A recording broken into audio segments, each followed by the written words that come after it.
voy a hablar es principios para poder sanar el temor. Esto es bien interesante, ¿verdad? Porque algunas personas se preguntan, ¿el temor es una enfermedad? ¿No es una experiencia que es normal? ¿No es un sentimiento, una emoción que todos sufrimos? Y la realidad es que el temor tiene una función muy importante en nuestro funcionamiento como persona, como individuo, sino que también tiene un elemento protector. Ahora bien, hay una distinción entre lo que es el temor y cuando el temor se convierte en un pánico, en un miedo paralizante, o cuando en muchas ocasiones este terror se convierte en lo que se llama ansiedad, ataques de pánico o inclusive el miedo como una patología.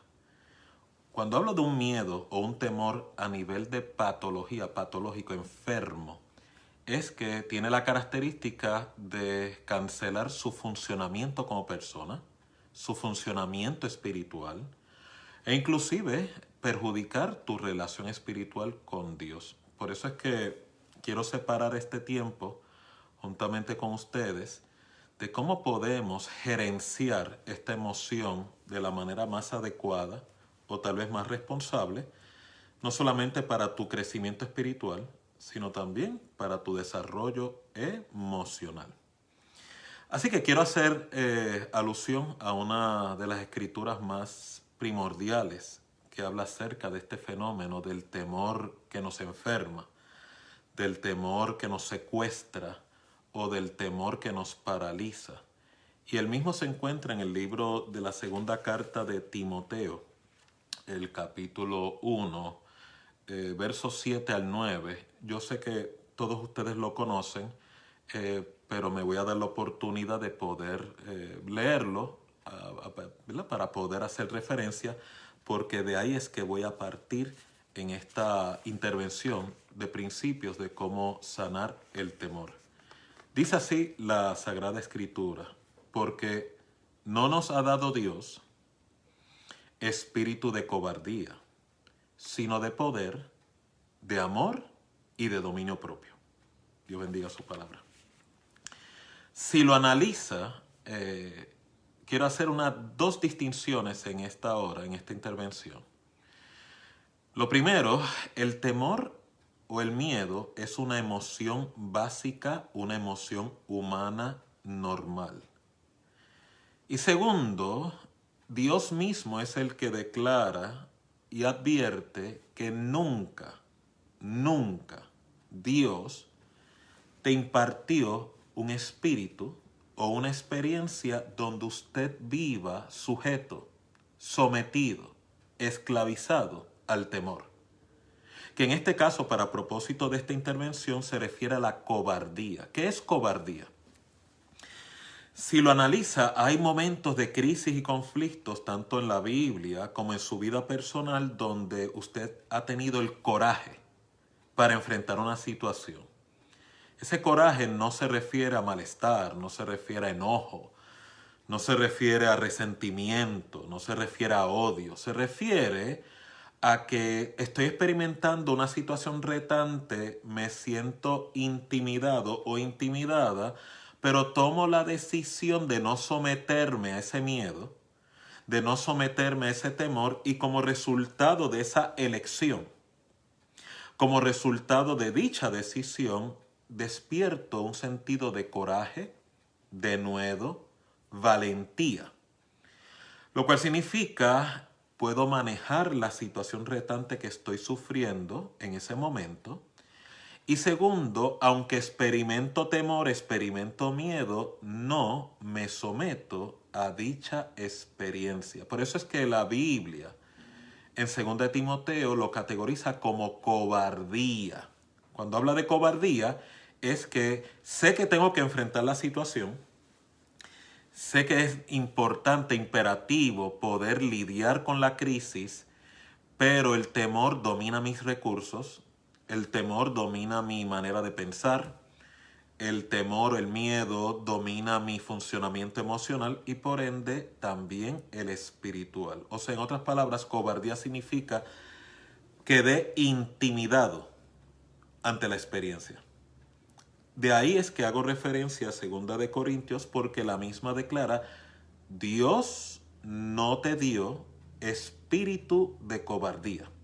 Así que siempre que usted sufra un episodio similar a los síntomas o las características que les acabo de compartir, recuerde, esta experiencia no proviene de Dios, sino que tiene mucho que ver con 3 dimensiones, en la cual no estoy respondiendo de manera adecuada ante el estresor del evento o la crisis que tengo delante de mí, que es lo primero. Segundo, existe la posibilidad de que me esté sometiendo a la intimidación del evento. Recuerde que cuando una persona está bajo un espíritu de cobardía o de miedo o temor, esa crisis surge acá arriba, a nivel de la interpretación, a nivel del pensamiento.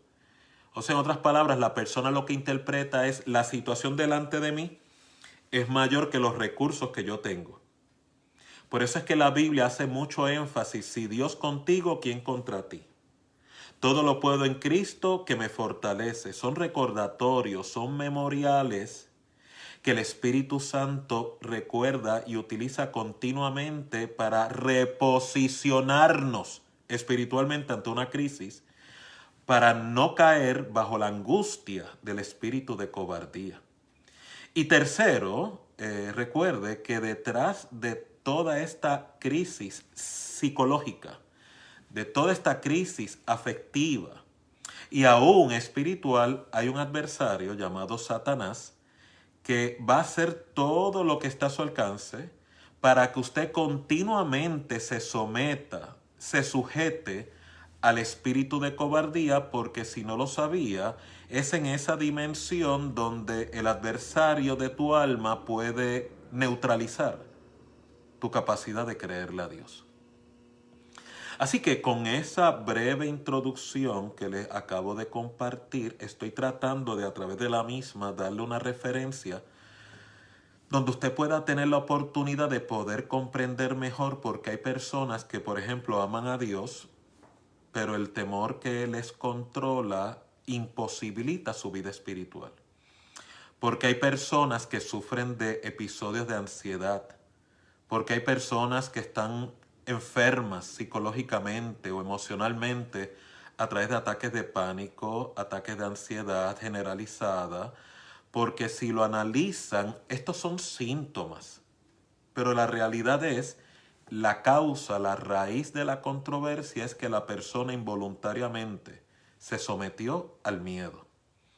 Así que vuelvo otra vez a la referencia de 2 de Timoteo, no lo puedo olvidar y lo leo para beneficio suyo nuevamente, porque no nos ha dado Dios espíritu de cobardía, sino de poder, de amor y dominio propio.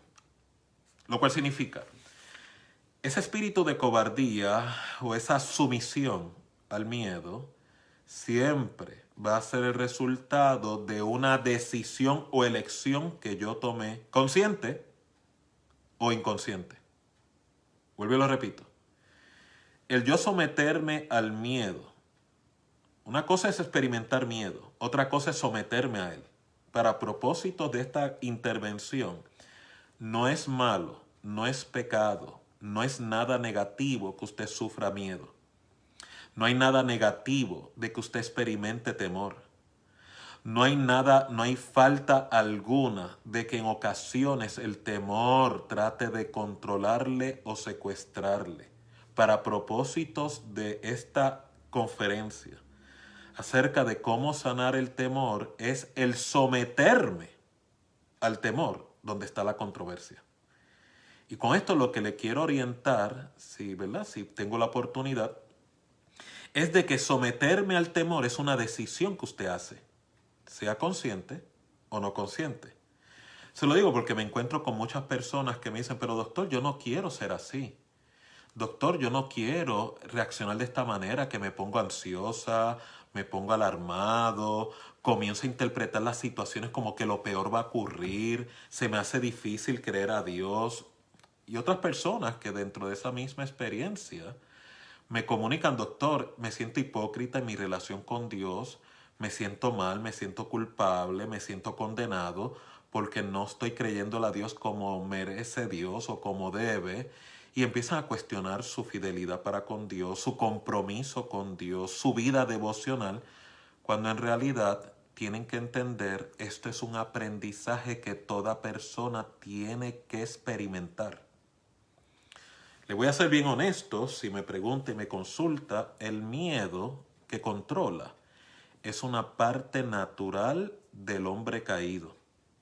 Es una emoción que ahora mismo está fuera de lugar en nuestro funcionamiento básico. Por eso es que no se sorprenda, porque usted puede encontrar tanta gente enferma emocionalmente, enferma a nivel de su salud mental, con trastornos como depresión, ansiedad, ataques de pánico, que si lo analiza, la raíz es precisamente el miedo.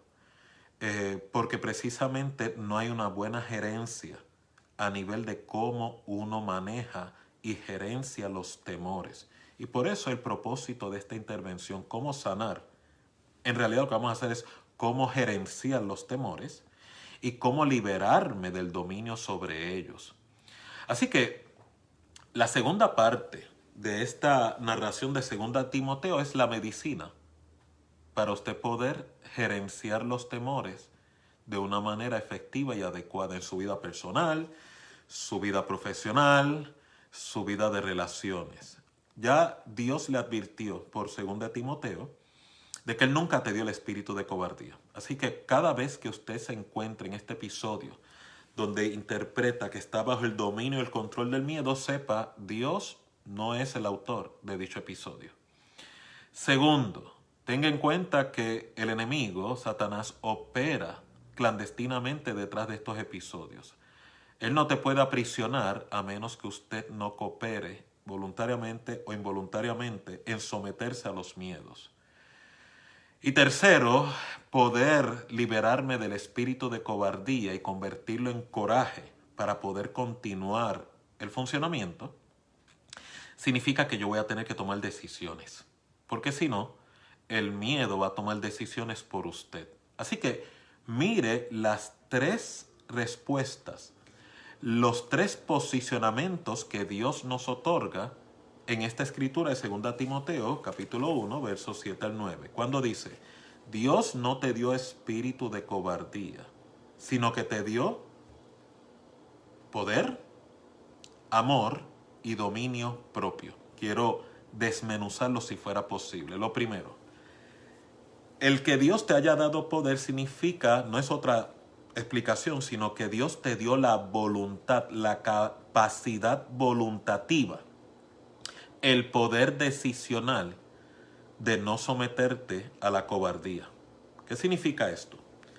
Significa que el Espíritu Santo te ha dado no solamente la capacidad, sino también el potencial de que cuando usted experimente estos episodios, usted no se someta a ellos a través de un proceso llamado elección. ¿Qué es elección? Como ya mencioné, usted tiene que tomar decisiones para romper el dominio del miedo sobre tu personalidad.